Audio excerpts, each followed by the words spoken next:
Hi everyone.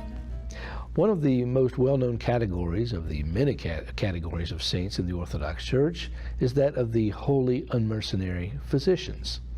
Perhaps the most famous one is Saint Pantaleon, but we can go even further back than him to the one who is perhaps the prototype of all the unmercenaries, the holy apostle and unmercenary physician, Luke the Evangelist. But there were even more at this time. Two of them, commemorated on October 11th, happened to be sisters. And they were relatives of the holy apostle Paul, and they also were from Tarsus in Cilicia. Now their names were Zenais and Philonilla. These two sisters, from very early on, had a great intellectual acumen and became interested in the medical sciences as they were known back then. And so they studied hard, especially Zenais, and was ultimately able to become a physician and healer. And not long after, her sister, Philonilla, also joined her. The two set up shop, if you will, in Tarsus initially, but then moved on to the city of Demetriada, which was also in Cilicia.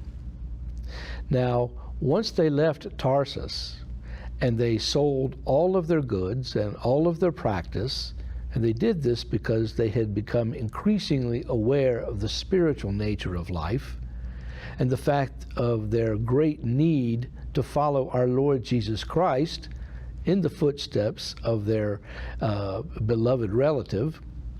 When they left and went to Demetriada, they didn't seek out someplace in the city, some nice area where they could practice their art of medicine, but they went instead to a cave. And the cave was a place where not only could they see patients, but they could also spend an increasing amount of time in prayer and vigil and fasting, which they realized was so important to the spiritual life. Many people began to hear of them and would flock to this cave, and both of these beloved sisters would treat these patients as best they could. And even people with very serious and grave illnesses came to them and were cured. And those who could not be cured by medical means, well, Zenais and Philonilla would invoke the name of our Lord Jesus Christ, the great physician, so that he would come and cure what they could not do. This went on for quite a long while, and there are many people that came to them in order to be healed. But the two sisters realized that the spiritual life was ultimately the most important. And so, besides treating these patients, they would also afterwards preach on the salvific activities of our Lord Jesus Christ on earth, and the fact that there was no other name under heaven by which anyone could be saved. And in that way, they, as the Synaxarion so beautifully puts it, they anointed spiritual wounds with the oil of love.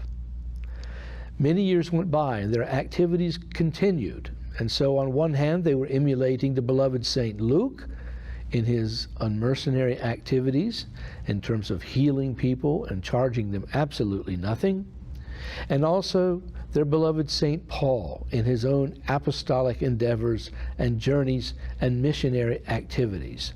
They did the same, borrowing from both of these worlds. Countless numbers of people came to them and were cured. And as time went on, they became greatly respected and beloved in the community, but alas, it was not to be. For even during this first century of Christianity, when paganism was rampant along with polytheism, a number of people came one night to the cave when they were sleeping, and they came upon both of these sisters with the intent of killing them. Zenais saw them and said to them, "After all of these years that we have been here to help you and assist you in the many maladies and plights that you find yourselves in, is this how you're going to treat us now?" And she said, "Dear Father, forgive them, for they know not what they do.